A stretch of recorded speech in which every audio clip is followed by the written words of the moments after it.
Hi viewers, welcome to Regan சேவை. நாம் இன்றைக்கி பார்க்க போகிற வீடியோ என்னென்னா, சென்னையில் பார்த்திங்கன்னா குற்ற வழக்கு தொடர்புத்துறை இயக்குனர் அலுவலகத்தில் வேலைவாய்ப்புக்கான அறிவிப்பை வெளியிட்டிருக்கிறாங்க. அந்த டீட்டெயில்ஸை பற்றி தான் இந்த வீடியோவில் பார்க்க போகிறோம். இந்த வீடியோ பிடிச்சிருந்தால் லைக் பண்ணுங்கள், ஷேர் பண்ணுங்கள் மற்றும் மறக்காமல் சப்ஸ்கிரைப் பண்ணுங்கள்.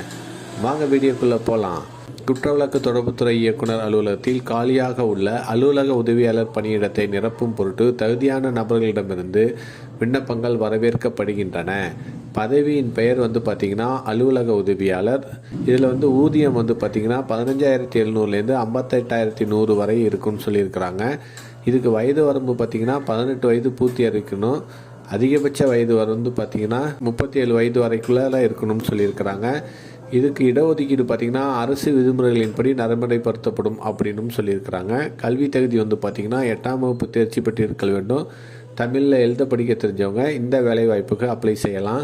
பூர்த்தி செய்யப்பட்ட விண்ணப்பங்கள் அனுப்ப வேண்டிய முகவரி எங்கன்னு பார்த்தீங்கன்னா, இயக்குனர் குற்றவழக்கு தொடர்புத்துறை, காமராஜர் சாலை, சென்னைங்கிற அட்ரஸ்க்கு போய் விண்ணப்பங்களை சேர்க்கணும். விண்ணப்பங்கள் சேர வேண்டிய கடைசி தேதி பார்த்திங்கன்னா 5/1/2024 மாலை 5:45 மணி வரை சொல்லியிருக்கிறாங்க.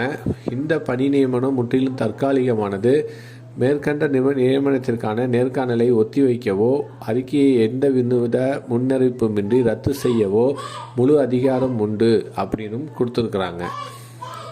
விண்ணப்பதாரர்களுக்கு சில நிபந்தனைகள் கொடுத்துருக்காங்க. அது என்னன்னு பார்த்தீங்கன்னா, விண்ணப்பதாரர் இந்தியராக இருக்க வேண்டும். விண்ணப்பதாரர் சென்னை மாவட்டத்தில் வசிப்பவராக இருக்கணும். விண்ணப்ப படிவம் சரியான தகவலுடன் முழுமையாக பூர்த்தி செய்ய வேண்டும். குறைபாடு உடைய அல்லது முழுமையாக பூர்த்தி செய்யப்படாத விண்ணப்பங்கள் பார்த்திங்கன்னா நிராகரிக்கப்படும் சொல்லியிருக்கிறாங்க. நேர்காணலின் போது 8ஆம் வகுப்பு தேர்ச்சி பெற்றதற்கான சான்றிதழ் மற்றும் இதர அசல் சான்றிதழ் வைக்கணும்னு சொல்லியிருக்கிறாங்க. மதிப்பெண் சான்றிதழ், வயது, இனம் மற்றும் இதர சான்றிதழின் நகல்கள் சுய சான்றப்பமிட்டு விண்ணப்ப படிவத்துடன் அனுப்ப வேண்டும் அப்படின்னும் தெரிவிச்சிருக்கிறாங்க. விண்ணப்பங்கள் அனுப்பப்பட வேண்டிய கடைசி தேதி பார்த்திங்கன்னா 5/1/2024 அப்படின்னு அறிவிச்சிருக்கிறாங்க.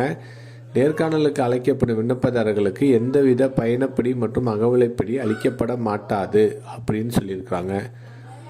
பூர்த்தி செய்யப்பட்ட விண்ணப்பங்கள் பதிவு தபால் மூலம் மட்டுமே அனுப்ப வேண்டும். நேரிலோ அல்லது அலுவலகத்திலோ சமர்ப்பிக்கப்படும் விண்ணப்பங்கள் ஏற்றுக்கொள்ளப்பட மாட்டாது. எனவே நீங்கள் போஸ்டரில் தான் இதை அனுப்பணும்னு சொல்லியிருக்காங்க. இந்த வேலைவாய்ப்புக்கான விண்ணப்பம் இந்த மாடலில் தான் இருக்கும். இதை டவுன்லோட் பண்ணி அவங்க கொடுத்துருக்க இந்த டீட்டெயில்ஸ் எல்லாத்தையும் ஃபில்லப் பண்ணி நீங்கள் இந்த வேலைவாய்ப்புக்கு தகுதியான நபர்களாக இருந்தீங்கன்னா அந்த தகுதிக்கான அனைத்து சான்றிதழ்களையும் இந்த விண்ணப்பத்தோடு இணைத்து அப்ளை பண்ணுங்கள். இந்த வேலைவாய்ப்புக்கான அறிவிப்பு தான் துறை மூலமாக வெளியிட்டிருக்கிறாங்க. இந்த வேலைவாய்ப்புக்கு தகுதியான நபர்களாக நீங்கள் இருந்தீங்கன்னா இதுக்கு அப்ளை பண்ணுங்கள். இதுக்கு 8ஆம் வகுப்பு தேர்ச்சி பெற்றிருந்தால் போதும். 37 வயதுக்குள்ளார இருக்கணும்.